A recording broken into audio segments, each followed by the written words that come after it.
شاداب شاہ صاحب، شفقت شاہ صاحب، نفاست شاہ صاحب، تمام سادات کی زندگیاں دراز فرما، ان کے بچوں کی زندگیاں دراز فرما، سوائے غم حسین کے کوئی غم نہ دے، کسی کا محتاج نہ فرما، غیبی مدد فرما، خالق مالک ان کے مرحومین کے درجات میں اضافہ فرما، مریضوں کو صحت یاب فرما، اس اہتمام کو اپنے دربار میں قبول و مقبول فرما، اس اہتمام کو امام زمان علیہ السلام کی ظہور تک قائم و دائم فرما، غیبی مدد فرما، مومنین کی حفاظت فرما، ملک پاکستان کی حفاظت فرما، دہشت گردوں کو تباہ و برباد فرما، جتنے منین نے میرے ذمہ دعائیں لگائیں ان کی تمام دعائیں مستجاب فرما، زوار حاجی غلام باز صاحب کو صحت و سلامتی عطا فرما، حاضرین کو صحت و سلامتی عطا فرما، شفقت صاحب کی غیبی مدد فرما، خالق و مالک جتنے مومنین مومنات اس پنجتن پاک کے ذکر میں شامل ہوئے ہیں ان سب کی دلی مرادیں پوریاں فرما، کامیاب و کامران فرما، ملک کوثر صاحب کو اولاد نرینہ عطا فرما، ملک عزیز صاحب اور ان کے بچوں کو صحت و سلامتی عطا فرما، خالق و مالک ہمیں دنیا و آخرت میں سرخرو فرما، ربنا آتنا فی الدنیا حسنۃ وفی الآخرۃ حسنۃ وقنا عذاب النار، اللہم کن ولیک الحجۃ ابن الحسن صلواتک علیہ وعلی آبائہ فی هذه الساعة وفی کل ساعة ولیا وحافظا وقائدا وناصرا ودلیلا انتا تسکن ورزقتا ونوتمتع فیہا طویلا ناد علیا مظہر العجائب تجدہ ان اللہ فی النوائب کلو من وغمن سین جلی بعظمتک یا اللہ بنبوتک یا محمد بے ولایتک یا علیو یا علیو یا علی ادرکنی فی سبیل اللہ۔ ایک دفعہ سورہ العام، تین دفعہ سورہ کل پڑھ کر بابا سید تصدق حسین شاہ صاحب، سید محمد عباس شاہ صاحب، سید اجاز عباس شاہ صاحب، سید ممتاز عباس شاہ صاحب، سید علی شاہ صاحب کے والدین اپنے مرحومین کو شامل کریں، اس میں بارگاہ کے جتنے متولی دنیا سے چل کے ان کو شامل کریں، میرے مرحومین کو شامل کریں۔ بسم اللہ الرحمن الرحیم، الحمدللہ رب العالمین الرحمن الرحیم مالک یوم الدین، ایاک نعبد و ایاک نستعین اہدنا الصراط المستقیم صراط الذین انعمت علیہم غیر المغضوب علیہم ولا الضالین۔ بسم اللہ الرحمن الرحیم، قل هو اللہ احد اللہ الصمد لم یلد ولم یولد ولم یکن له کفوا احد۔ بسم اللہ الرحمن الرحیم، قل هو اللہ احد اللہ الصمد لم یلد ولم یولد ولم یکن له کفوا احد۔ بسم اللہ الرحمن الرحیم، قل هو اللہ احد اللہ الصمد لم یلد ولم یولد ولم یکن له کفوا احد۔ بلند صلوات، اللہم صلی علی محمد۔ بسم اللہ الرحمن الرحیم، وذکر فإن الذکرى تنفع المؤمنین، صلوات، اللہم صلی علی محمد وعلی محمد۔ ارشاد خداوند کریم ہے، مومنین کو وعظ و نصیحت کی باتیں بھی سنایا کریں، اس لیے کہ اس میں مومنین کا فائدہ ہے۔ فضائل مسائب پڑھنے والے بہت ہیں لیکن کوئی تبلیغ کرنے والا بھی ہونا چاہیے۔ سرکار کی حدیث ہے، قیامت کے دن جب مسلمان بارگاہ خدا میں پیش ہوں گے تو تین چیزیں مسلمان کے خلاف بارگاہ خدا میں شکایت کریں گی۔ توجہ ہے، سب سے پہلے قرآن مجید یہ بارگاہ خدا میں شکایت کرے گا، مالک میں تیری لا ریب کتاب تھی، انہوں نے بازار سے لیا اور الماری میں رکھ دیا، نہ پڑھا نہ سمجھا نہ عمل کیا، حالانکہ انہیں یقین تھا کہ میں تیری لا ریب کتاب ہوں، شک کی کوئی گنجائش بھی انہیں نہیں تھی۔ تو ان سے پوچھا جائے، اللہ تعالیٰ ارشاد فرمائے گا، اے میری عظیم کلام، اے میری لا ریب کلام، اے قرآن مجید، جس مسلمان کی تو سفارش کرے گا وہ جنت میں جائے گا، اور جس کی تو شکایت کرے گا وہ جنت میں نہیں جا سکتا۔ کتاب میرے پاس موجود ہے، صادق شریف صاحب کی کتاب کی ابتدا میں انہوں نے قرآن مجید کی فضیلت لکھی ہے کہ قرآن مجید جس کی سفارش کرے گا وہ جنت میں جائے گا، جس کی شکایت کرے گا وہ جنت میں نہیں جائے گا۔ قرآن مجید کا ایک حرف پڑھنا، میرے پاس کتاب موجود ہے، ارشادات رسول، حضور فرماتے ہیں قرآن مجید کا ایک حرف پڑھنا کوئی شبر کے برابر سونا اللہ کی راہ میں خرچ کرنے سے زیادہ ثواب ہے۔ اپنے بچوں کو قرآن مجید پڑھانا واجب ہے۔ حضور ایک دفعہ صحابہ کے ساتھ جا رہے ہیں، قبرستان سے گزرنے لگے تو فرمایا قبرستان سے نہیں گزرنا ہے، دور سے گزرنا ہے، اس لیے کہ فلاں قبر پر عذاب نازل ہو رہا ہے۔ چلے گئے، جب واپس آئے تو حضور فرماتے ہیں اس قبر پر فاتحہ خوانی کرنی ہے۔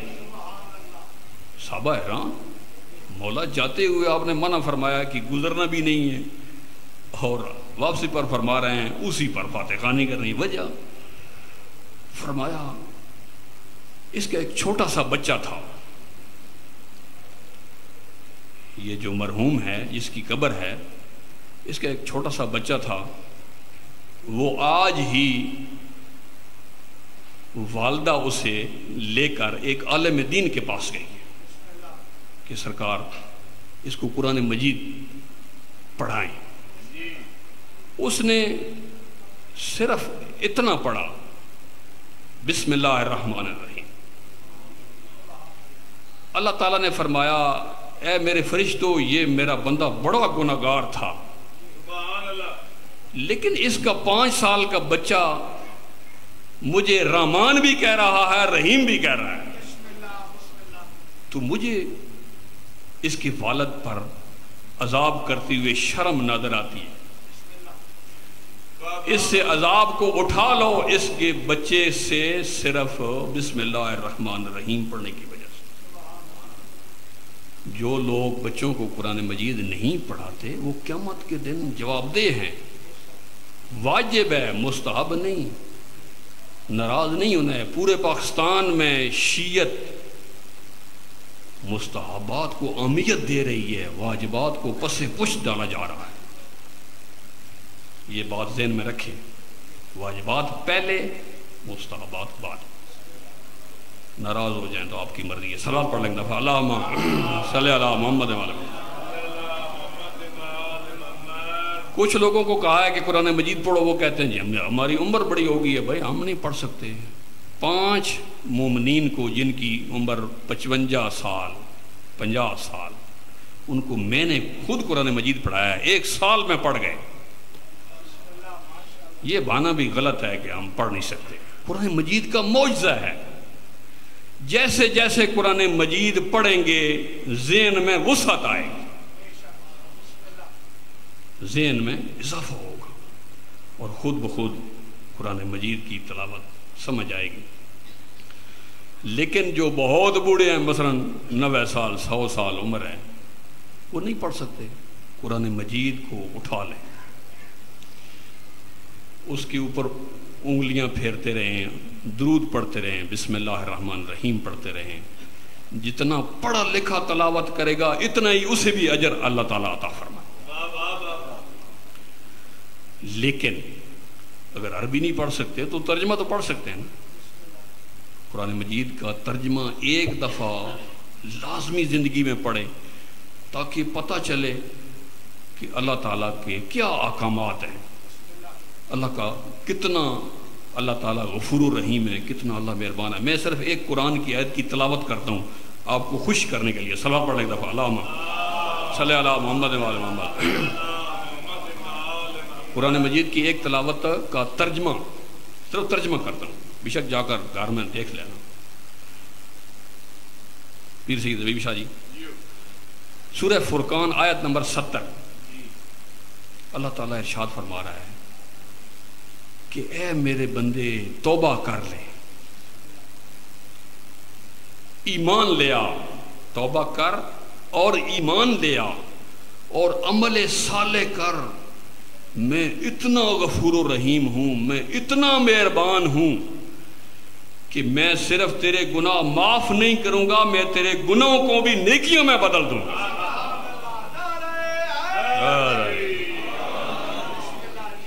یعنی غور فرمائیں کہ پیدا کرنے والا کتنا عظیم ہے، ہم کتنے لاپرواہ ہیں، ہم کتنے غافل ہیں۔ اللہ تعالیٰ ارشاد فرماتا ہے کہ میں اتنا مہربان ہوں کہ ہر روز اپنے بندے پر نئی نئی نعمتیں نازل کرتا ہوں، اور میرا بندہ ہر روز نئے نئے گناہ میری طرف پلٹاتا ہے۔ لیکن پھر بھی میں اپنی نعمتوں کو بند نہیں کرتا. صلوات پڑھ لیں ایک دفعہ. اللہم صلی علی محمد. دوسری چیز ہے مسجد. یہ بارگاہ خدا میں شکایت کرے گی, مالک انہوں نے مجھے بنایا. مسجد بنانا مستحب ہے, واجب نہیں ہے, لیکن جب بن جائے تو 40 گھر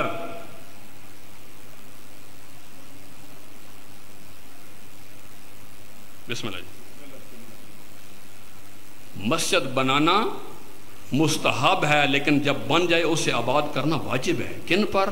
40 گھر چاروں طرف, ان پر واجب ہے. اور ایک سید عالم دین سے میں نے فرمان سنا ہے, پڑھا نہیں. سید عالم دین فرما رہے تھے کہ جب مومن گھر سے چلتا ہے, مسجد میں پہنچتا ہے, جتنے قدم اٹھائے گا اللہ تعالیٰ اس کو ہر قدم پر 1,00,000 نیکی عطا فرمائے گا, 1,00,000 گناہ معاف فرمائے گا, 1,00,000 درجات بلند فرمائے گا. اور مسجد میں اگر نہیں جائیں گے تو مسجد بارگاہ خدا میں قیامت کے دن شکایت کرے گی.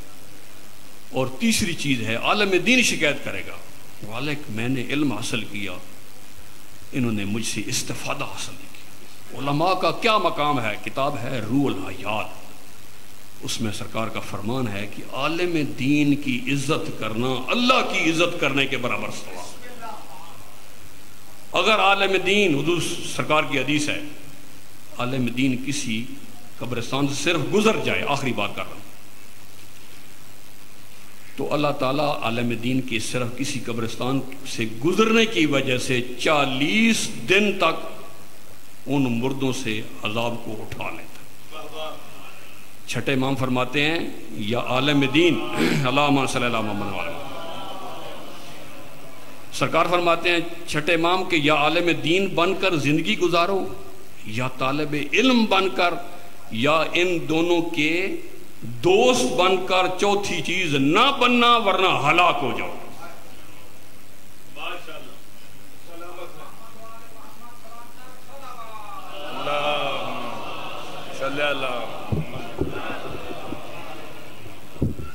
درود شریف آواز بلند, آواز اونچا کر.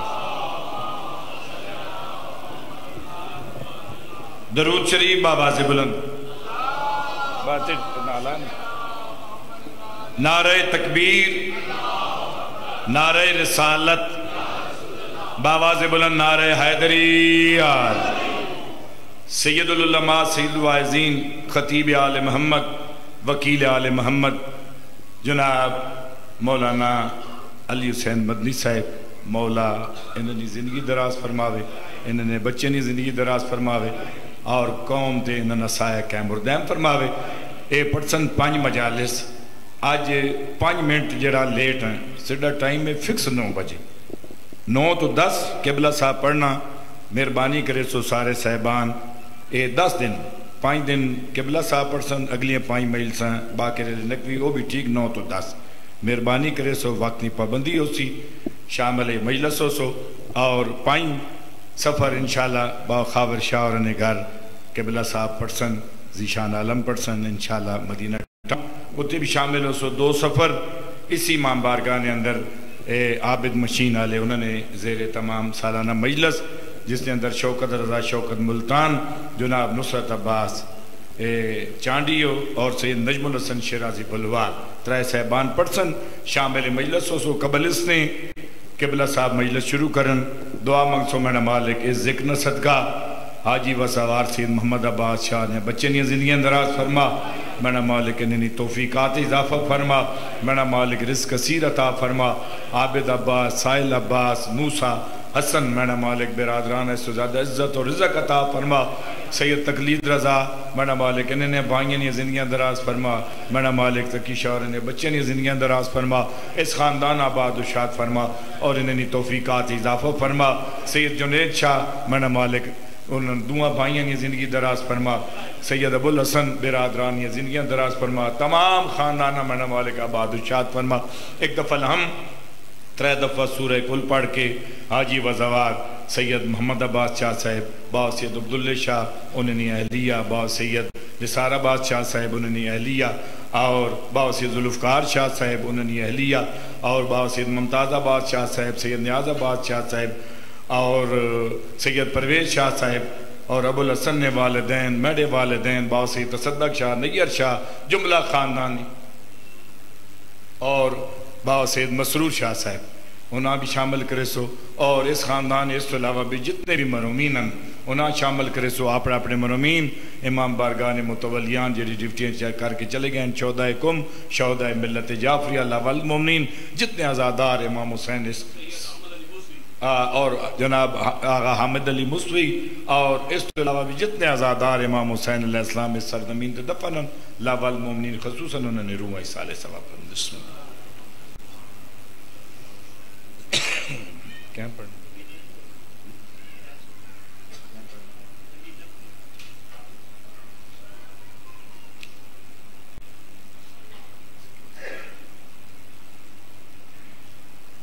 قل واللہ وحد اللہ الصمد بسم اللہ قل واللہ وحد اللہ الصمد بسم اللہ قل واللہ وحد اللہ الصمد کشمیری امام بارگاہ نے اندر رات 9 تو 10 نہیں 3 تو نہیں ٹائم 9 بجے رات 9 تو 10 3 اور 4 سفر نہیں درمیانی شب علامہ ضمیر نقوی صاحب انشاءاللہ با مادی شاہ رکل پرسن اور 14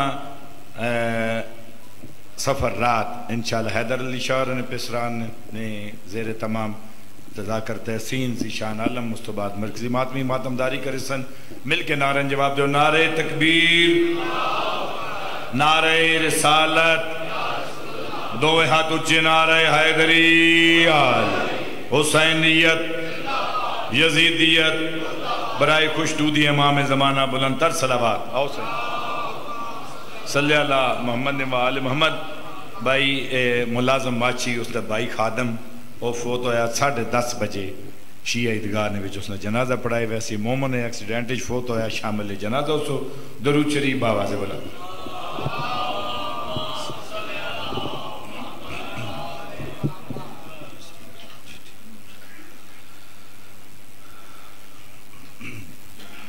اعوذ باللہ من الشیطان الرجیم بسم اللہ الرحمن الرحیم الحمدللہ رب العالمین بارئ الخلائق اجمعین الحمد لأہلہ والصلاة علی اہلہ الصلاة والسلام علی سید الانبیاء والمرسلین العبد المؤید الرسول المسدد المصطفى الأمجد الحبيب الأحمد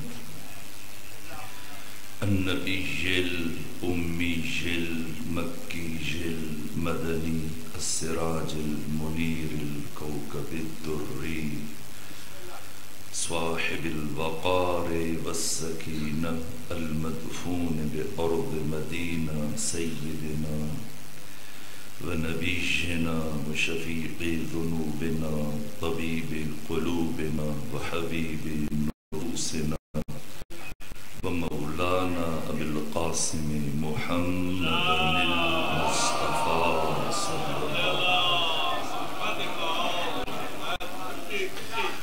وأهل بيته الأطيبين الأطهرين الأنجبين المعصومين المظلومين ورحمة الله على أحبابهم وأصحابهم وشيعتهم ومحبيهم ومواليهم أجمعين ولعنة الله على أعدائهم ومنكري فضائلهم وغاصبي حقوقهم من جوم عداوتهم إلى الآن ومن الآن إلى قيام يوم الدين وبعد يوم الدين أما بعد فقد قال حق سبحانه في القرآن بسم الله الرحمن الرحيم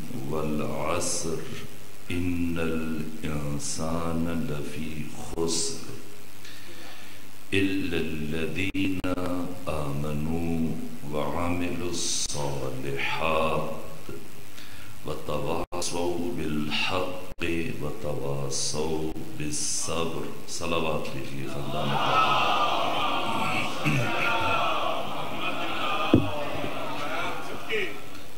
خدا سبحان کی بارگاہ میں سپاس گزار ہوں کہ شہر معرفت اور شہر مودت و ولایت سرزمین تلگنگ کے غیور اور بامعرفت اور علم دوست مومنین کی زیارت کا شرف حاصل ہوا۔ حق تعالیٰ آپ سب کو اپنی حفظ و پناہ میں رکھے اور آپ سب کو طول عمر سے تو سلامتی کے ساتھ عطا فرمائے، اور جن مرحومین کے ایصال ثواب کے لیے پروردگار یہ جو سلسلہ قائم کیا گیا مجالس عزا کا عشر ثالث، پروردگار ایک ایک لفظ کے عوض میں ان کو لا تعداد اور لا متناہی اجر عطا فرما، قربانیان مجالس کی توفیقات خیر میں اضافہ فرما، دعاؤں کی قبولیت کے لیے خاندان فاطمہ پر صلوات پیشیے۔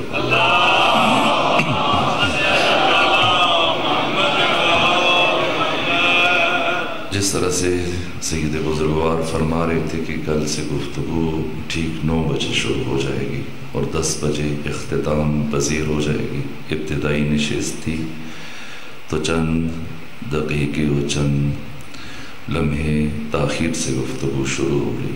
ان ایام کے لیے، ان 5 دنوں کے لیے اگرچہ میں نے اپنے محترم میزبان سلطانیان سے آخر وقت تک بہت معذرت طلب کی، لیکن بالآخر ان کے حکم کی تعمیل میں اور ان کی خواہش کے احترام میں یہ 5 دن کوشش کریں گے ہم حاضر ہو کر بشریت اور انسانیت کے لیے پروردگار کا عالمی منشور جو اللہ نے سورہ مبارکہ عصر میں بیان کیا، اس کا تعارف کروانے میں کامیاب ہو سکیں۔ سورہ مبارکہ عصر بعثت کے پہلے سال جب ختمی مرتبت نے اپنی نبوت کا اعلان کیا، بعثت کے پہلے سال جو 36 صورتیں نازل ہوئیں، ان میں سے 13ویں نمبر پر جو سورہ قلب ختمی مرتبت پر نازل ہوا یہ سورہ مبارکہ عصر ہے۔ نزول ترتیبی کے اعتبار سے جس ترتیب سے ختمی مرتبت پر یہ سورہ نازل ہوا اس کا عدد 13 ہے، لیکن مصحف کی ترتیب کے مطابق جس طرح سے قرآن کو جمع کیا گیا اس کا عدد 103 ہے۔ یہ سورہ قرآن مجید کی مختصر سورتوں میں سے ایک ہے۔ اس کے اندر کل 14 کلمات پروردگار نے استعمال کیے، اور اس سورہ میں حق تعالی نے 68 حروف استعمال کیے۔ اس سورہ کا آغاز پروردگار نے ایک قسم سے فرمایا، جیسا میں نے عرض کیا تھا کبھی کہ قرآن مجید کے 70 سورتوں کے شروع میں کوئی قسم نہیں ہے۔ 44 سورتوں کے آغاز میں اللہ نے قرآن میں 118 قسمیں استعمال کی ہیں۔ کسی سورہ کے شروع میں صرف ایک قسم، جیسے خود سورہ عصر، کہیں اللہ نے 2 قسمیں استعمال کی جیسے سورہ ضحیٰ، کہیں 3 جیسے سورہ العادیات، کہیں 4 جیسے خود سورہ مبارکہ 3، کہیں 5 جیسے سورہ مبارکہ فجر کے سال گزشتہ جس کی تفسیر کا شرف حاصل کیا۔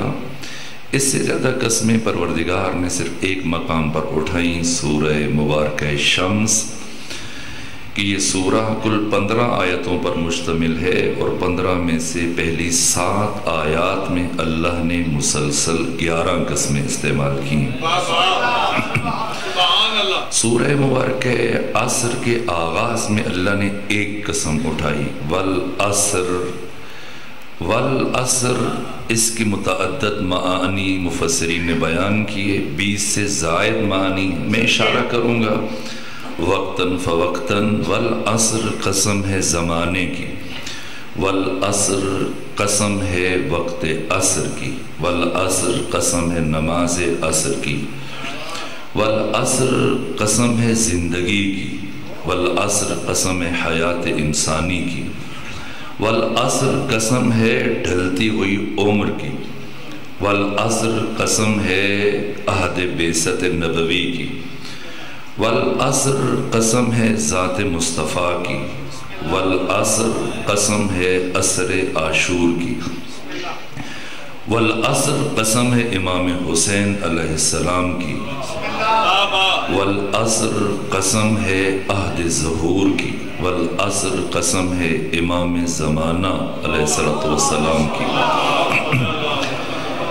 ان میں کہیں پر بھی ایسا نہیں ہے کہ کوئی کہے یہ معنی ہے تو یہ نہیں ہے، یہ ہے تو یہ نہیں ہے، نہ، سبھی معنی مراد ہو سکتے ہیں۔ قرآن بطن اندر بطن، تہ در تہ، مفاہیم، مطالب، معانی کا حامل ہے، اور یہ سلسلہ لامتناہی ہے، ظاہرہ انیق و باطنہ عمیق، لا تحصیٰ عجائبہ۔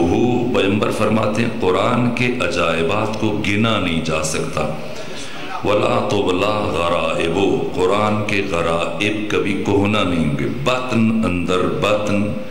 جس طرح سے سید الشہداء نے فرمایا القرآن علی اربعۃ اشیاء، یہ قرآن 4 چیزوں پر مشتمل ہے، العبارہ والعشارہ واللطائف والحقائق۔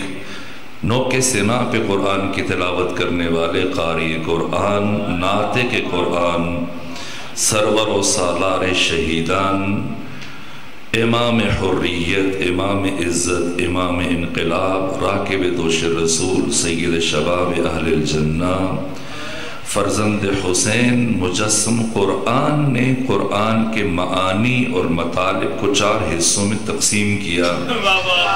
فرمایا کہ یہ قرآن 4 حصوں پر مشتمل ہے، 4 چیزوں پر مشتمل ہے، العبارہ والاشارہ واللطائف والحقائق۔ سب سے پہلے اس قرآن کی عبارت ہے، اس کے الفاظ ہیں، حروف و کلمات، اس قرآن کی تلاوت ہے، اس سے بالاتر۔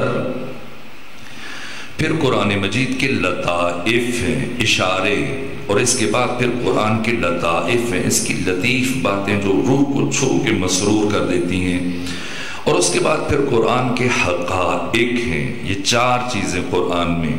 حسین ابن علی علیہ السلام فرما رہے ہیں، پھر بتایا کہ کس کا کتنا حصہ ہے قرآن میں۔ فرمایا کہ العبارۃ فللعوام، قرآن کی عبارت عوام کے لیے، ان کا حصہ قرآن میں اتنا ہے، بس پڑھ لیں، تلاوت کر لیں، ثواب کما لیں، حروف و کلمات کے ساتھ ان کا سروکار ہے، اور بس اس سے زیادہ قرآن سے ان کا حظ و نصیب نہیں۔ ان کے بعد پھر قرآن کے اشارے ہیں، یہ کس کے لیے ہیں؟ والاشارۃ فللخواص، قرآن کے اشارے یہ خاص افراد کے لیے، یہ عوام کے لیے نہیں ہے۔ اس کے بعد حسین فرماتے واللطائف فللاولیاء، قرآن کے لطائف یہ عام لوگوں سے بالاتر اولیاء خدا اور خدا کے دوستوں کے لیے، والحقائق فللانبیاء، قرآن کے حقائق یہ انبیاء کے لیے۔ اسی طرح سے والعصر، جو بنیادی کلید جو بچے و جوان بیٹھے ہیں، قرآن فہمی کا میں بنیادی اصول عرض کروں، یہ جتنے معانی میں نے بیان کیے ان میں تضاد نہیں ہے، ان میں تعارض نہیں ہے، ان میں ٹکراؤ نہیں ہے، اس لیے کہ ہر معنی ایک الگ زاویے سے ایک قرآن کی الگ تجلی ہمارے وجود پر ظاہر کرتا ہے۔ جیسے میں نے کبھی آپ کو مثال دی تھی، لفظ سے جن، کیا معنی ہے جن کا؟ اگر آپ سے پوچھا جائے جن کا معنی کیا ہے؟ جن، جنین، جنون، مجنون، جنہ، جنت، سب ایک خاندان کے الفاظ ہیں، اور ان سب کا مفہوم ایک ہے، جو ان کے اندر، سب کے اندر اس کی روح موجود ہے۔ کیا؟ استتار، پوشیدگی، پنہان، خفا، مخفی، چھپا ہوا، جو دکھائی نہ دے۔ جن کو جن کیوں کہتے ہیں؟ اس لیے کہ جن دکھائی نہیں دیتا ہے۔ جنون کو جنون کیوں کہتے ہیں؟ مجنون کو مجنون کیوں کہتے ہیں؟ اس کے لیے کہ اس کی عقل پردہ خفا میں ہے۔ جنت کو جنت کیوں کہتے ہیں؟ اس لیے کہ جنت کی زمین اس کثرت سے درخت ہے کہ اوپر سے کوئی نگاہ ڈالنا چاہے نہیں دیکھ سکتا، چھپی ہوئی ہے اس کی زمین۔ جنین کو جنین کیوں کہتے ہیں؟ وہ بچہ جو شکم مادر میں، اس لیے کہ ہے اب روح بھی پھونکے جا چکے لیکن دکھائی نہیں دے رہا، ہماری نگاہوں سے اوجھل ہے۔ جنہ کو جنہ کیوں کہتے ہیں؟ ڈھال، اس لیے کہ اس کے پیچھے جب سپاہی خود کو چھپا لیتا ہے، نظر نہیں آتا، سامنے والا ٹھیک سے وار نہیں کر سکتا، اسے نہیں اندازہ کہ اس کا سر کس جگہ پر ہے۔ اسی طرح سے عصر کا لفظ جتنی بھی اس کے معانی بیان کیے، ان سب میں استعمال کیا گیا ہے، وہ اصلی معنی اور اصلی مادہ سب کے اندر موجود ہے۔ عصر، اسیر، اسیرہ، آصر، اسارہ، سب کے اندر وہ معنی موجود ہے جو مفردات راغب میں امام راغب اصفہانی نے، جو قرآن کے مفردات کی سب سے معتبر کتاب ہے، سنی قرآن کا ترجمہ لکھنے والے، تفسیر کرنے والے بھی ادھر رجوع کرتے ہیں، شیعہ بھی ادھر رجوع کرتے ہیں۔ یہ خود مرجع کتاب ہے قرآن فہمی کے لیے، الفاظ قرآن اور قرآن کے مفردات کی شناخت کے لیے۔ انہوں نے عصر کا معنی، اسارہ کا معنی، اسیر کا معنی، سب میں جیسے میں نے جن کی مثال دی، اس کا مطلب ہے نچوڑ، جوہر، خلاصہ، یہ سب کے اندر آپ کو دکھے گا۔ جیسے سورہ یوسف کی 36 نمبر آیت میں خود خدا نے اسی معنی میں استعمال کیا کہ دو میں سے ایک نے کہا، اے یوسف میں نے خواب دیکھا کہ میں شراب کو، وہاں پر یہی لفظ استعمال ہوا، آصر، میں انگور سے شراب کو نچوڑ رہا ہوں، نچوڑنے کے معنی میں استعمال ہوا۔ عصر کا مطلب ہے نچوڑ۔ وقت عصر کو عصر کیوں کہتے ہیں؟ ظہر کیوں نہیں کہتے؟ فجر کیوں نہیں کہتے؟ اس لیے کہ یہ وقت ساری دن کی سرگرمیوں کا، محنت کا، کوشش اور زحمت کا نچوڑ ہے۔ اگر ایک مزدور ہے، بنا ہے، مستری ہے، صبح سے کام کرتا ہے اور آپ اس کے جیسے آپ کے 8 گھنٹے پورے ہوتے ہیں اور آپ اس کی محنت کا نچوڑ دیکھتے ہیں کہ آج کے دن میں اس نے کیا کارگزاری کی۔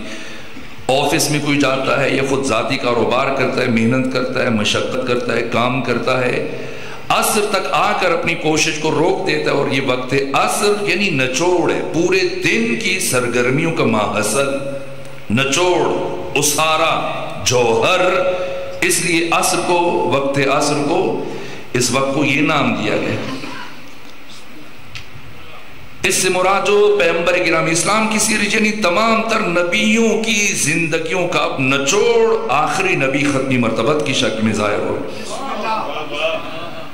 اور اس کا معنی امام زمانہ کیا گیا یا عصر ظہور کیا گیا اسی بنیاد پر۔ امام زمانہ خاتم الاولیاء ہیں، خاتم الائمہ ہیں، نہ آپ کے بعد کوئی امام ہے، نہ آپ کے بعد کوئی ولی ہے، جہاں پر ولایت اور امامت رک رہی ہے۔ پچھلے تمام تر نبیوں، اماموں اور اولیاء کی زندگیوں کا نچوڑ اور جوہر یوسف زہرا امام زمانہ عجل اللہ تعالی فرجہ شریف، اور عہد ظہور بھی اسی طرح سے،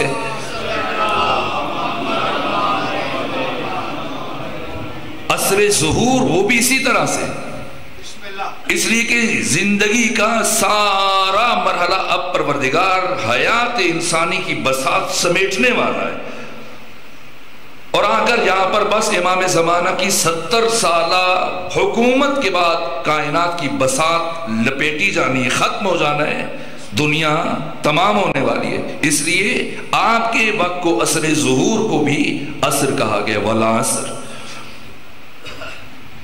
امام حسین اور عصر عاشور کو کیوں کہا گیا، والعصر کا معنی کیا گیا؟ اس لیے کہ حیات انسانی میں اور تاریخ بشری میں پہلی مرتبہ تمام تر نبیوں کے اور تمام تر اولیاء خدا کے کمالات کا ایک ساتھ ظہور روز عاشور سرزمین کربلا پر وقوع پذیر ہوا۔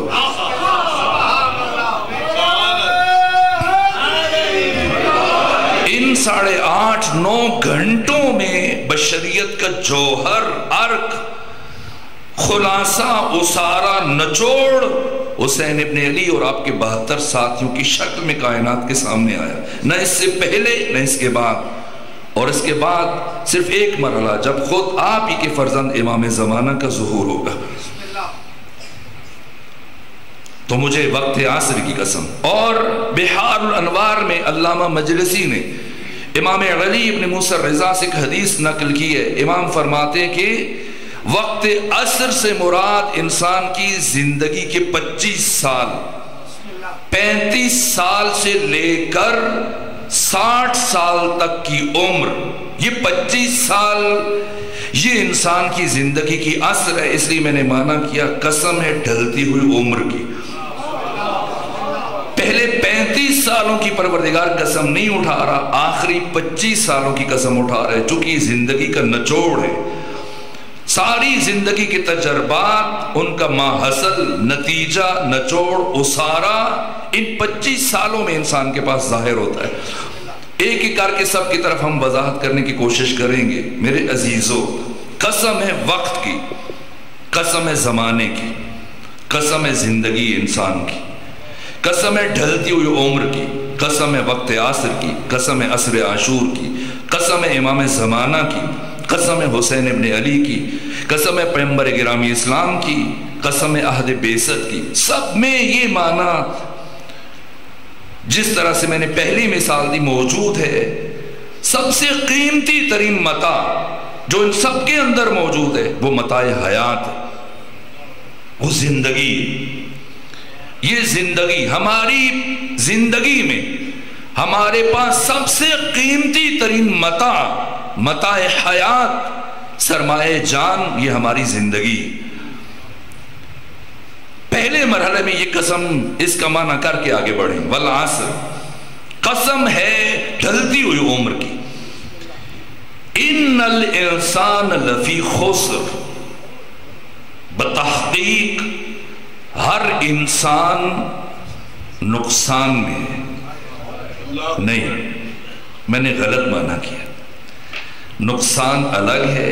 قرآن نے لفظ خسر استعمال کیا. قرآن نقص اور نقصان کا لفظ استعمال کر سکتا تھا. یہ قرآن ہے. یہ سورہ الحمد کی طرح مفسرین کہتے ہیں، گھٹنے ٹیک دیے مفسرین نے آ کر یہاں. جس طرح سے سورہ مبارکہ الحمد اجمال ہے اور باقی سارا قرآن اس اجمال کی تفسیر ہے. سورہ الحمد خلاصہ ہے اور باقی سارا قرآن اس کی تفصیل ہے. اس طرح سے سورہ عصر جو اپنے اندر شان اعجاز رکھتا ہے. سورہ عصر بشریت کے لیے عالمی نظام ہے، ان کی ہدایت کا، ان کی زندگی کا. جہاں سب نے آ کے گھٹنے ٹیک دی. اگر میں فلسفیوں کی، دانشوروں کی، عقلاء عالم کی بات کروں، پھر قرآن کی بات کروں کہ قرآن نے کیا بات کی. کیلیفورنیا کی رصدگاہ کے ڈائریکٹر ڈاکٹر ایٹکن، تاکہ میں قرآن سے آؤں، لیکن پہلے دنیا کے بڑے بڑے دانشور ڈاکٹر ایٹکن سے جب پوچھا گیا کہ آپ ہمیں حیات انسانی سے متعلق بتائیں، انسانی زندگی اور کائنات سے متعلق کچھ بتائیں، تو کیا کہا کیلیفورنیا کی رصدگاہ کے ڈائریکٹر نے، ڈاکٹر ایٹکن نے کہا کہ یہ کائنات اس طرح سے مرتب ہوئی کہ نہ اس کا پہلا ورق ہمارے سامنے ہے، نہ اس کا آخری ورق ہمارے سامنے ہے. ہم اس کے بارے میں کیا بات کر سکتے ہیں؟ اور اس کے بعد سر ولیم جینز سے جب یہی سوال پوچھا گیا تو کہا کہ ہم فلسفیوں اور سائنسدانوں کی مثال مشہور عالم تمثیل افلاطون کی سی ہے کہ ہم زنجیروں میں جکڑے ہوئے، غار کے دہانے بیٹھے ہوئے، اندھیرے کی طرف منہ ہے، اجالے کی طرف پشت ہے، اور جو کچھ نظر آ رہا ہے وہ چلتی پھرتی پرچھائیاں ہیں، اور ممکن ہے کہ وہ بھی فریب نظر ہو. اور سر فرانسس جنگ ہزمن کیا کہا جب ان سے یہ بات کی گئی؟ کہا ہم فلسفی اور سائنسدان تو یہ سمجھتے ہیں کہ علم کا سمندر بے کنار ہے. اور پھر مادیت کے امام ہیگل جب ان سے یہ سوال کیا گیا تو کیا جواب دیا؟ کہا کہ ہم فلسفی اور سائنسدان حیات اور کائنات کی عقدہ کشائی سے اتنے ہی دور ہیں جتنے آج سے 2400 سال قبل حکمائے یونان، 200 سال قبل گوئٹے اور 100 سال قبل نیوٹن. اور یہ نیوٹن ہے جو کہہ رہے ہیں کہ میں سمندر کے کنارے پر بیٹھ کر سیپیاں چن رہا ہوں، موتی کا پتہ نہیں۔ اور ارسطو نے کیا کہا، افلاطون نے کیا کہا، اور سقراط نے کیا کہا؟ کہا کہ میں یہ جانتا ہوں کہ میں کچھ نہیں جانتا۔ خود فلسفی حیران سرگردان، اور اس صدی کا سب سے بڑا فلسفی جس نے امریکہ کو نیو ورلڈ آرڈر کا نظریہ دیا، ہارٹنگٹن، کتنی بڑی کتاب لکھی، 1000 صفحات سے ضخیم تر، The Meanings of Life۔ عالمی سطح پر جس کتاب کو اتنی پذیرائی ملی، اور شروع میں کیا کہا کہ اکثر لوگ زندگی گزارتے ہیں، زندگی کیا ہے اور زندگی کی حقیقت کیا ہے، اس کی ماہیت کیا ہے، یہ بہت کم لوگوں کو پتا۔ دیکھیے وہ باتیں جو ہم روزمرہ کرتے ہیں لیکن زیادہ دھیان نہیں دیتے۔ آپ کے بچوں میں سے کسی محفل میں، گھر میں یا کسی شادی کے موقع پر اگر کوئی بچہ یا جوان بہت زیادہ کھانا کھا رہا ہو تو آپ اسے کیا بولتے ہیں؟ کہ میاں جینے کے لیے کھاؤ، کھانے کے لیے نہ جیو۔ کہتے ہیں نا، جینے کے لیے کھاؤ، کھانے کے لیے نہ جیو۔ اگر یہی جوان یا بچہ پلٹ کر اس بڑے سے پوچھ لے کہ آپ بتائیں پھر ہم کس کے لیے جئیں؟ اگر کھانے کے لیے نہ جئیں تو کس کے لیے جئیں؟ تو کیا ہمارے پاس اس سوال کا جواب ہے؟ نہیں ہے۔ یہ تمام فلسفی اور سائنسدان عاجز ہیں۔ خود ہارٹنگٹن جس نے The Meanings of Life کی کتاب لکھی اور دعویٰ کیا کہ اکثر لوگ زندگی گزار کے مر جاتے ہیں، پتہ نہیں ہے زندگی کسے کہتے ہیں۔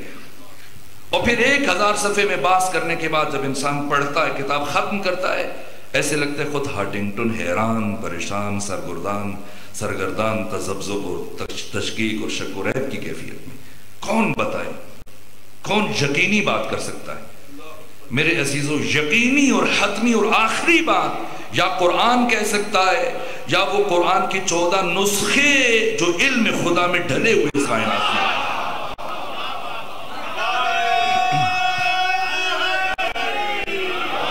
ان 14 میں اور قرآن میں کوئی فرق نہیں ہے، ایک فرق ہے، قرآن علم خدا کا وجود تدوینی ہے اور یہ 14 علم خدا کے وجود تکوینی ہے۔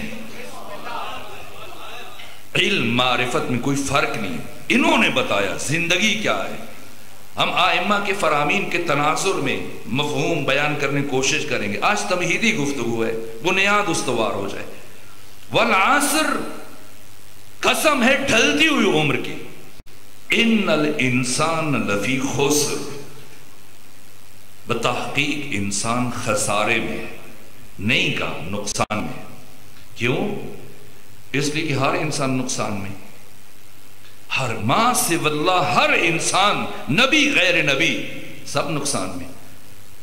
نقص انسان کی فطرت میں، اس کی ذات کا حصہ ہے، اس لیے کہ انسان قائم بالغیر ہے،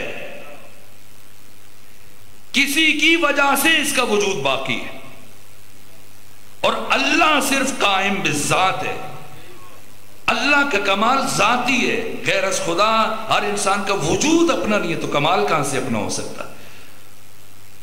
تو یہ نقص کہ اپنے وجود اور اپنی بقا میں غیر کا محتاج ہے انسان، ہر انسان میں یہ نقص ہے۔ تو پھر 4 باتیں آ کر کیا اس نقص کو ختم کر دیں گی؟ إِلَّا الَّذِينَ آمَنُوا وَعَمِلُوا الصَّالِحَاتِ وَتَوَاصَوْا بِالْحَقِّ وَتَوَاصَوْا بِالصَّبْرِ، سوائے ان کے جن میں یہ 4 چیزیں ہوں، وہ نقصان میں نہیں ہیں لیکن وہ بھی قائم بالخیر ہیں۔ اس لیے پروردگار نے لفظ نقص اور نقصان استعمال نہیں کیا، خسر استعمال کیا، خسر جس کا مطلب ہے خسارہ۔ خسارہ کہہ کے پروردگار نے ذہن بشر کو خاص نقطے کی طرف متوجہ کر دیا۔ خسارہ کب ہوتا ہے؟ جب کوئی تجارت کرتا ہے، یعنی اللہ یہ فرما رہا ہے کہ انسان میں نے تجھے دنیا کے بازار میں تجارت کے لیے بھیجا ہے، اب والعصر کی قسم کے ساتھ خسارہ کو ملائیے۔ دنیا کے بازار میں تجارت کے لیے بھیجا، پروردگار تاجر کو راس المال چاہیے. عربی میں ہم کہتے ہیں راس المال، فارسی میں کہتے ہیں سرمایہ، اردو میں کہتے ہیں اصل پونجی. وہ اصل پونجی کیا ہے جس سے انسان تجارت کرے تاکہ پھر فائدے اور خسارے کی بات آئے؟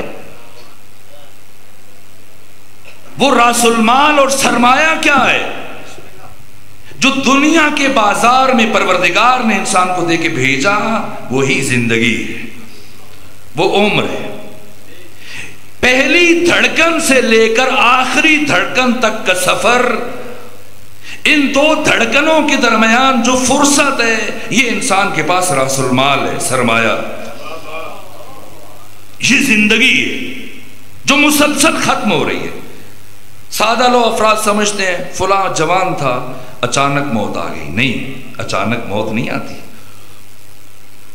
موت دفعتاً اور اچانک نہیں آتی، موت تدریجاً آتی ہے. انسان سمجھتا ہے کہ وہ ایک دم مر جاتا ہے، 40 سال کا، 50 سال کا، 60 سال کا، 70 سال کا، ایک دم نہیں مرتا ہے. انسان مسلسل مر رہا ہے.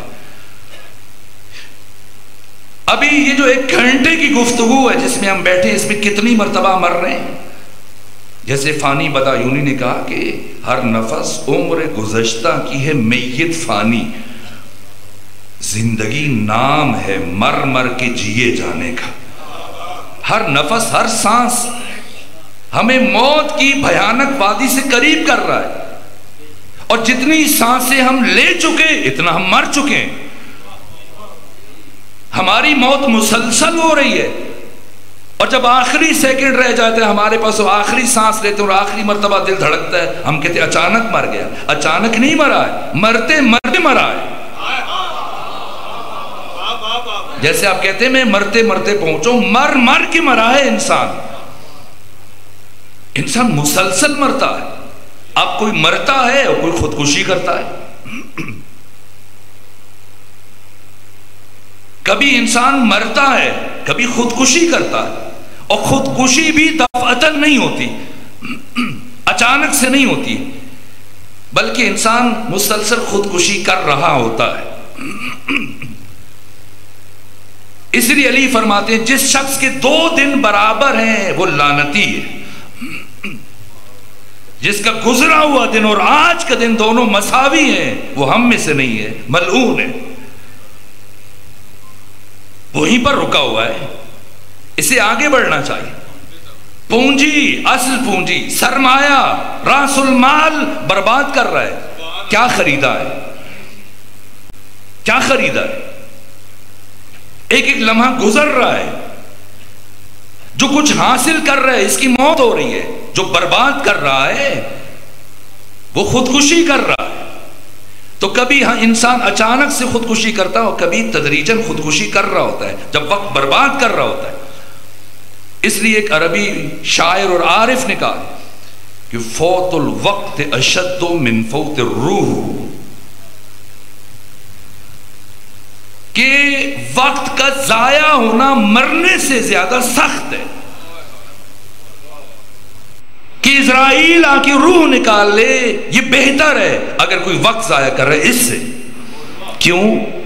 فوت الوقت اشد من فوت الروح لأن فوت الوقت انقطاع عن الخالق.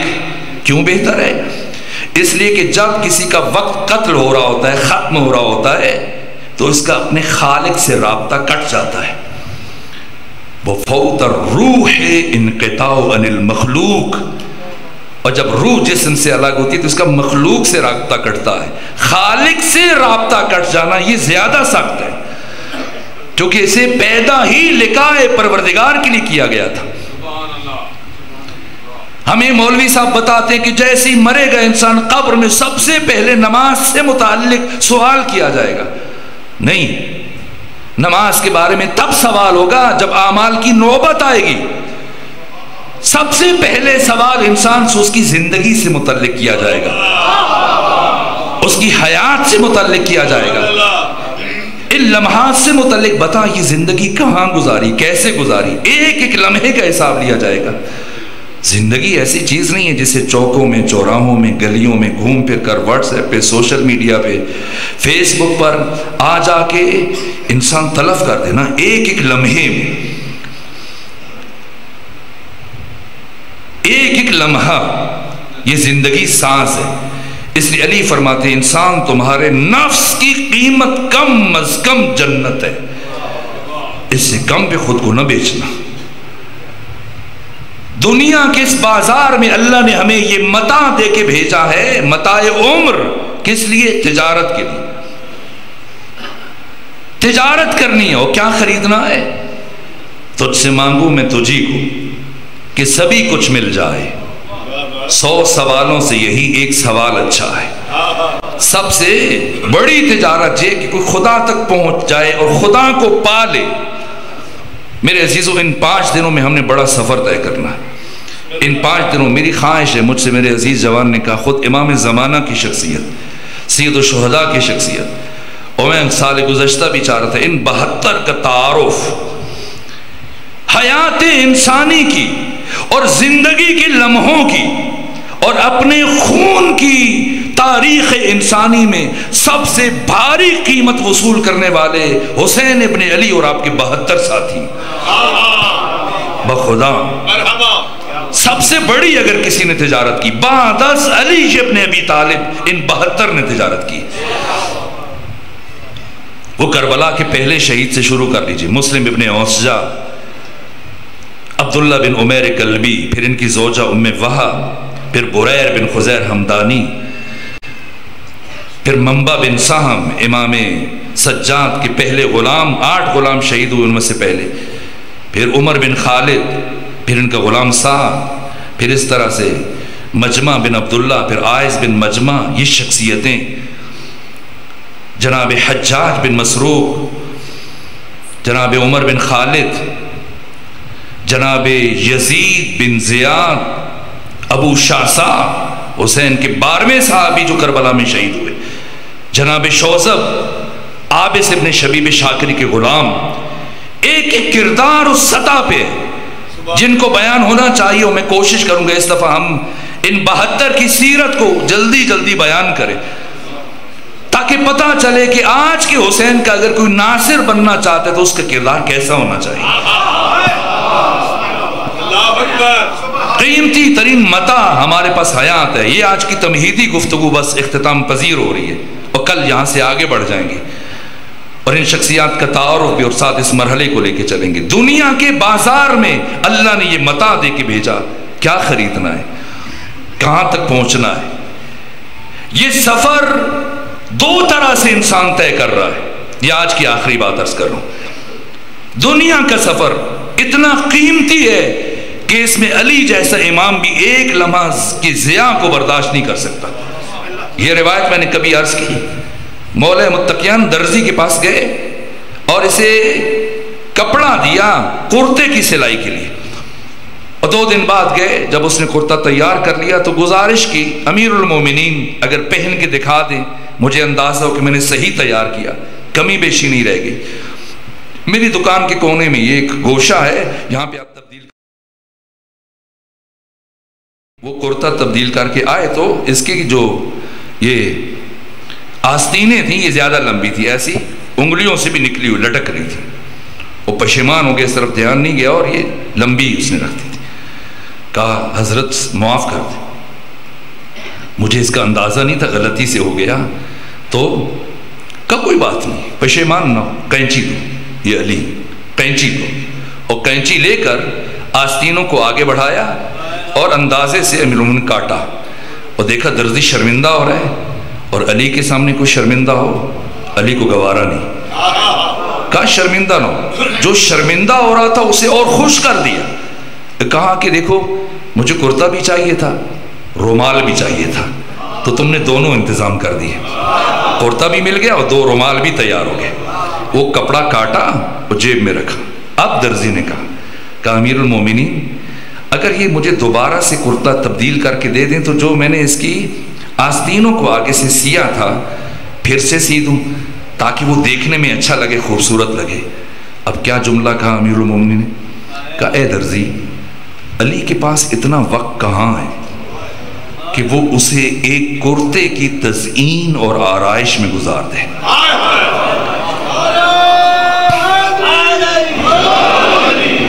اگر علی کے پاس وقت نہیں ہے تو ہمارے پاس کہاں سے وقت ہے؟ علی تو قافلہ سالار عشق ہیں، ہم تو پیچھے چلنے والے ہیں. بس ایک ایک لمحہ، ایک لمحے کا ضیاع، یہ اصلاً اس کا جبران ممکن نہیں ہے. ایک لمحے کا برباد کر دینا ممکن نہیں ہے اس کا جبران. سب سے بڑا ظلم جو انسان کرتا ہے، سب سے بڑا گناہ جس کا کوئی تدارک نہیں، جواب نہیں، وہ سرمایہ عمر کو لوٹا رہا ہے. اس وقت میں، اس فرصت میں پروردگار نے ہمیں جو کائنات میں بھیجا ہے، انسان نے دو کام کرنے، دو سفر طے کرنے. ایک سیر کرنی ہے انسان نے سین سے، اور ایک سیر کرنی ہے انسان نے سواد سے.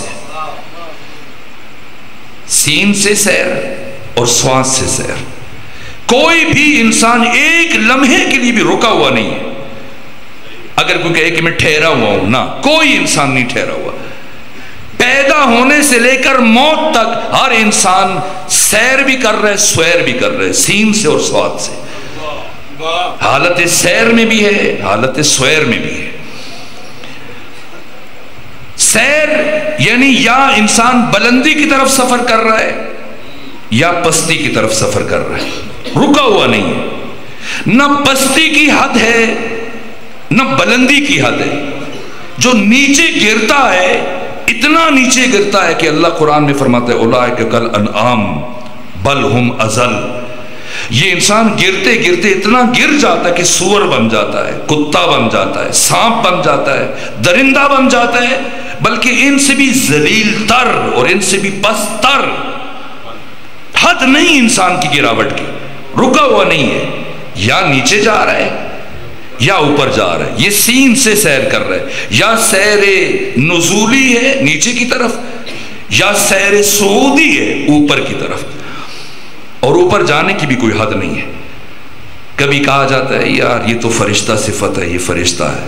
نہ، فرشتہ کہنے سے یارو میری توہین ہوتی ہے. میں مسجود ملائک ہوں، مجھے انسان رہنے دو.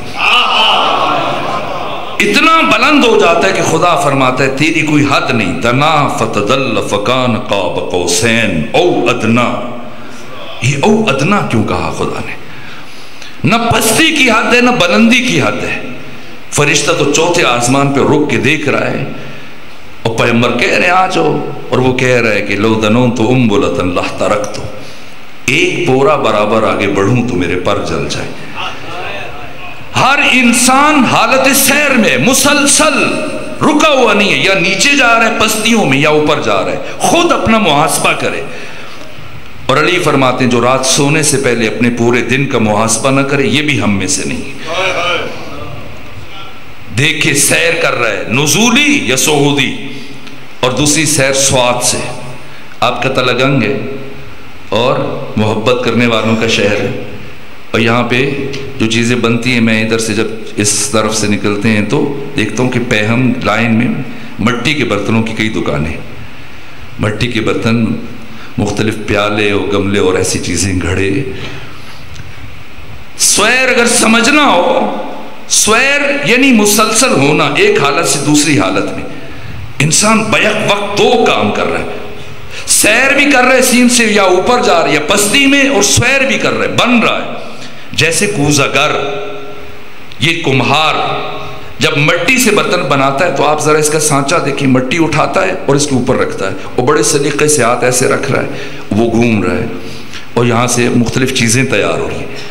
اب اگر ذرا سا اس کا ہاتھ پھسل جائے، ہل جائے، اس کی شکل بگڑ جاتی ہے، اور بالکل جو چیز بنانا چاہتا ہے مست ہو کر بگڑی ہوئی شکل. اب کیا کرے؟ دوبارہ سے اس کو ہاتھوں میں ایسے کر کے مٹی میں پھینکتا ہے، پھر گھومتا ہے، دوبارہ سے پھر کوشش کرتا ہے اب بنائے، پھر بنا لیتا ہے. انسان حالت سیر میں بھی ہے، حالت سویر میں بھی ہے. سواد سے سفر بھی کر رہا ہے پستی کی طرف یا بلندی کی طرف، اور خود کو بنا بھی رہا ہے. اپنی شکل، اپنا قیافہ، اپنی حیت. اللہ نے ہمیں انسان پیدا نہیں کیا، انسان بننے کے لیے پیدا کیا.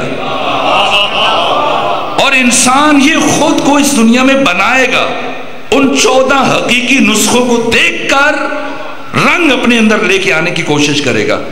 بنانے والا بھی خود ہے, بننے والا بھی خود ہے, سالک بھی خود ہے, سلوک بھی خود ہے, مسلک بھی خود ہے, جادہ بھی خود ہے, راہی بھی خود ہے, منزل بھی خود ہے. خود بنا رہا ہے, خود بن رہا ہے, مسلسل بن رہا ہے, اپنی شکل خود بنا رہا ہے.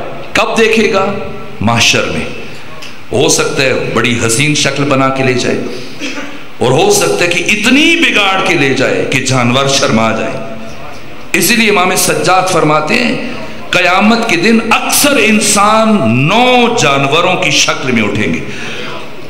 کوئی کتا بن کے اٹھے گا, کوئی سور بن کے اٹھے گا, کوئی سانپ بن کے اٹھے گا, کوئی چیونٹی بن کے اٹھے گا. متکبر اور غرور کرنے والا فرد قیامت کے دن چیونٹی کی شکل میں اٹھے گا.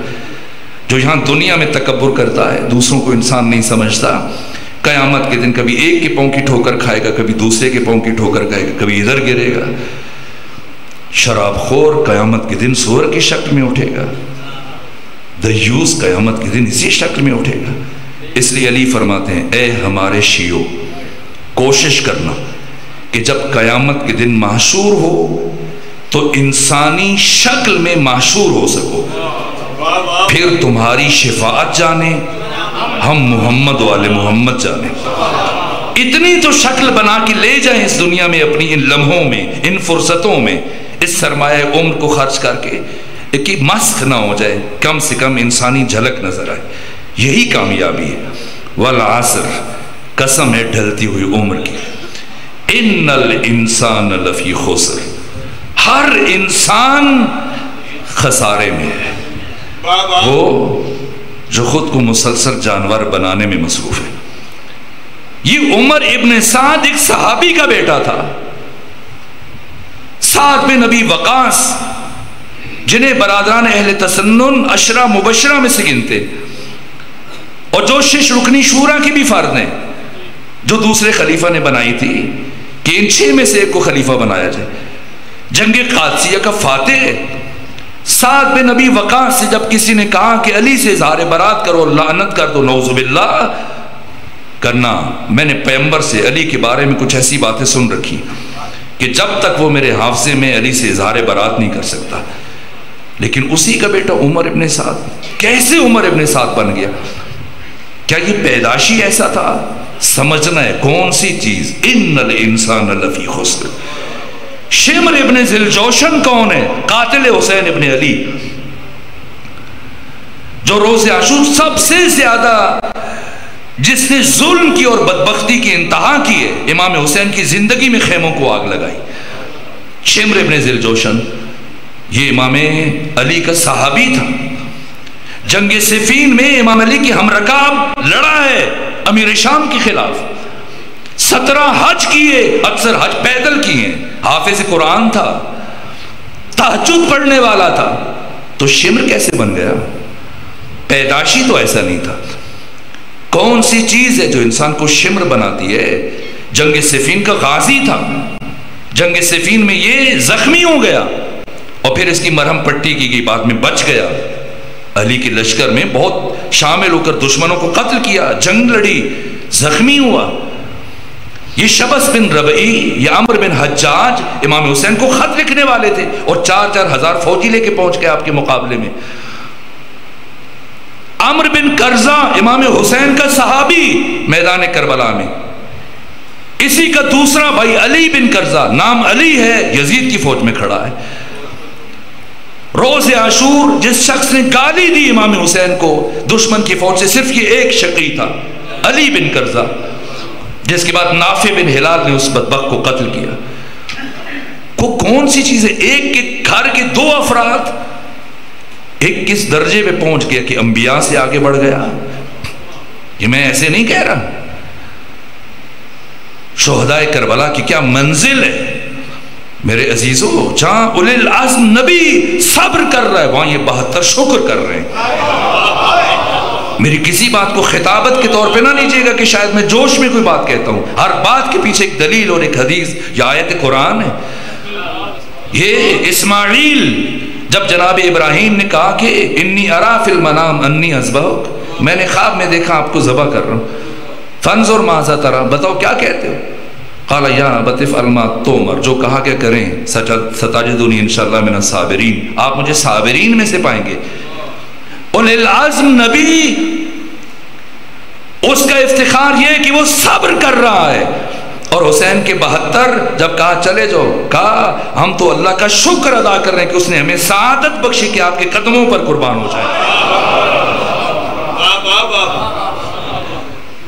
تو ایک کہاں ہے عامر بن کرزہ، دوسرا کہاں ہے علی بن کرزہ، دشمن کے لشکر میں۔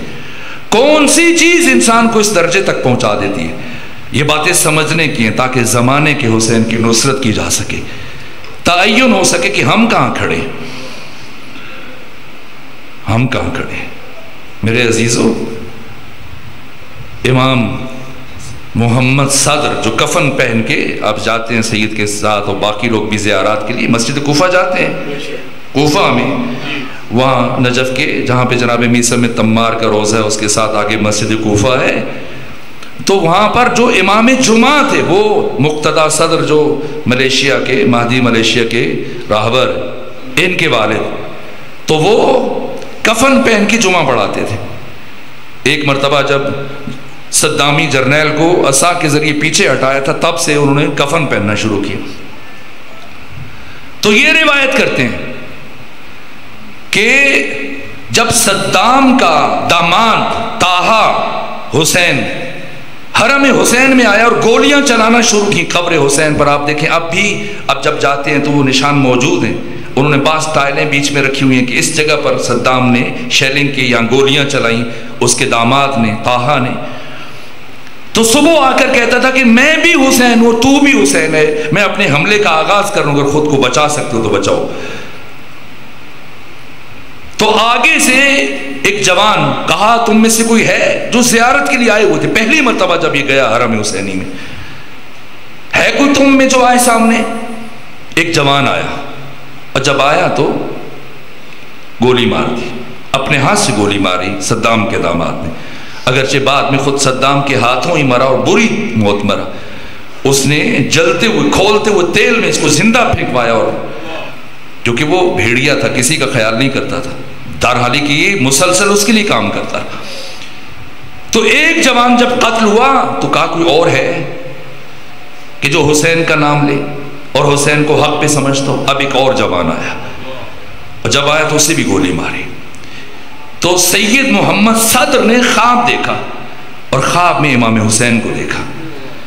فرما رہے ہیں کہ جو دو جوان مرے، جو پہلے مرا ہے اسے میری زری کی بیرونی سے باہر والی طرف میں دفن کر دو، اور جو بعد میں مرا ہے اسے میرے 72 کے ساتھ دفن کرو۔ تو محمد صدر پوچھتے ہیں کیا وجہ ہے؟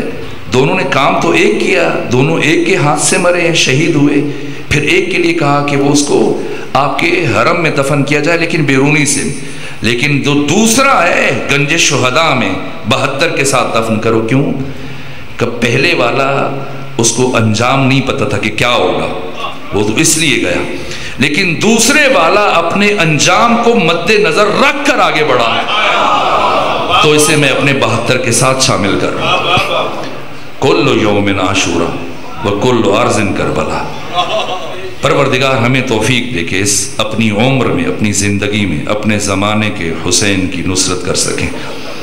میرے عزیز، کس کس نے نصرت کی ان 72 کا تعارف بھی عرض کروں گا، لیکن آج پہلی مجلس سے اس مخدرہ سے آغاز کر رہا ہوں، وہ ہستی کہ جس نے حسین ابن علی کی نہضت اور موومنٹ اور تحریک کو حجاز اور عرب سے نکال کر پورے عالم میں پھیلا دیا، ابدی بنایا، عالمی بنایا۔ کون؟ یہ دو شخصیتیں جنہوں نے امام حسین کی مظلومیت پر مہر تصدیق ثبت کر دی، دلوں کو رلا دیا۔ ایک علی اصغر، دوسرے سکینہ بنت الحسین۔ جناب علی اصغر کی شخصیت بھی بہت عجیب ہے۔ دیکھیے، کربلا میں مرنے سے زیادہ مشکل کام جینا تھا۔ جو جتنی دیر تک جیا اس نے زیادہ مشکل برداشت کی. تو سب سے زیادہ مشکل پیاس برداشت کرنا کس کے لیے تھا؟ بڑوں کے لیے یا بچوں کے لیے؟ جو سب سے چھوٹا تھا، جس کی زندگی میں سال کا لفظ بھی نہیں ہے، علی اصغر، کیوں اتنی دیر تک پیاسا رکھا؟ سب سے پہلے 72 انصار شہید ہوئے، پھر جناب عقیل کی اولاد میں سے 2 بیٹے 3 پوتے، اس کے بعد جناب جعفر کے 2 پوتے، اس کے بعد امام حسن مجتبیٰ کے 2 بیٹے، اس کے بعد امام علی علیہ السلام کے 7 بیٹے، جناب عباس، پھر جناب عباس کا فرزند، پھر علی اکبر، سب سے آخر میں علی اصغر. کربلا میں سب سے آخر میں علی اصغر. حسین نے اپنی شہادت عظمیٰ کے لیے علی اصغر کی شہادت کو تمہید اور مقدمہ قرار دیا. عجیب ہے، علی اصغر کی شہادت بہت عجیب ہے. اگر کربلا میں نہ ہو تو کربلا ادھوری ہے. دوسری شخصیت امام حسین کی وہ دختر جو شریکت الحسین ہے. کون؟ سکینہ بنت الحسین، جس نے اپنے بابا کی انقلاب اور نہضت کو 4 چاند لگا دیے. میں ابھی عرض کر رہا تھا کربلا میں سب سے زیادہ مصیبت کس پر آئی؟ جو زیادہ دیر تک زندہ رہا. تو جو سب سے آخر میں شہید ہوا، پچھلے سارے شہیدوں سے اس کی مصیبت زیادہ ہے. لیکن ایک جملہ لکھا مقتل نگاروں نے، کہا کربلا کے سارے شہیدوں کی مصیبت ایک طرف اور ایک قیدی کی مصیبت ایک طرف. اور پھر یہ جملہ کہا کہ سارے قیدیوں کی مصیبت ایک طرف، حسین کی چھوٹی بیٹی سکینہ کی مصیبت ایک طرف. اور پہلا دن ہے سید الشہداء کو آپ کی دختر جناب سکینہ کا پرسہ پیش کرتے ہیں.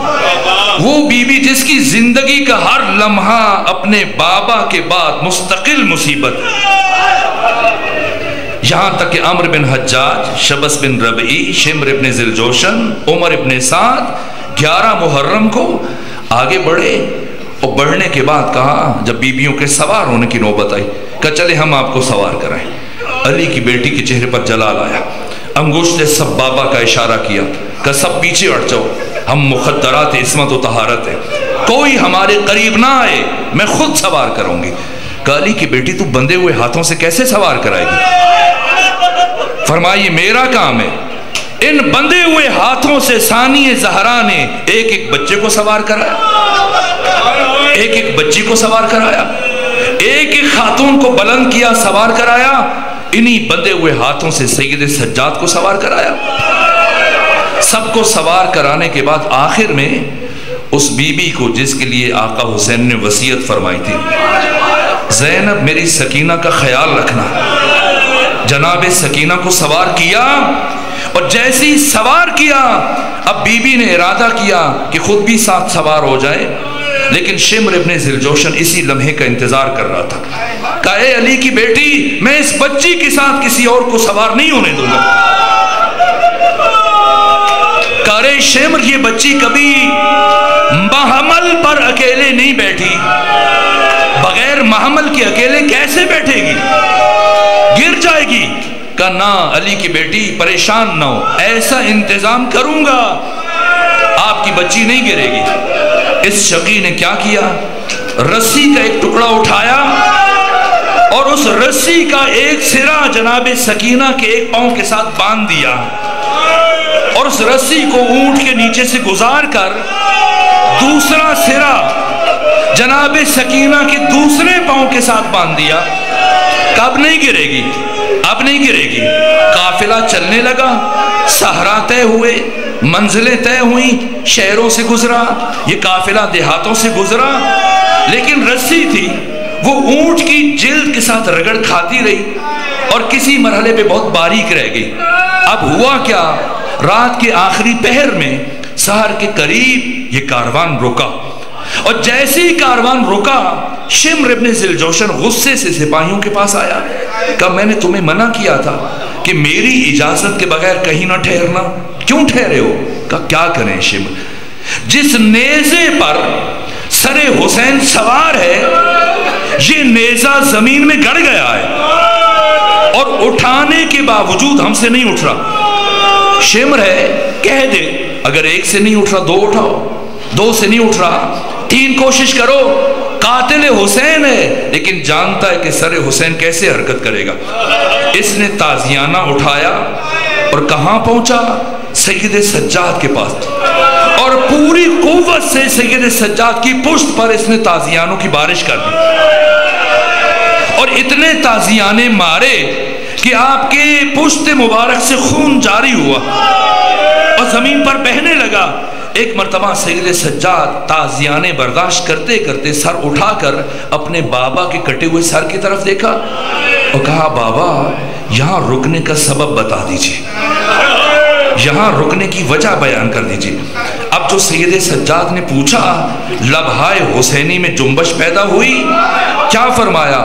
اے سید سجاد میری سکینہ پیچھے جنگل میں اونٹ کی بلندی سے زمین پر گر گئی ہے اور جب تک میری سکینہ نہیں آئے گی میں آگے نہیں بڑھوں گا. بس جیسے یہ لفظ سننے تھے ثانیہ زہرا کے کانوں سے یہ الفاظ ٹکرائے, خود کو اونٹ کی بلندی سے زمین پر گرایا اور واپس دوڑنا شروع کیا اور آواز بلند کی, اینا بنت یسو کہنا, اینا بنت یسو کہنا, ارے میری بیٹی سکینہ کہاں ہے, میری بیٹی سکینہ کہاں ہے. جب کہیں سے کوئی آواز نہ آئی بی بی نے ڈھونڈنا شروع کیا. کہاں پہنچی؟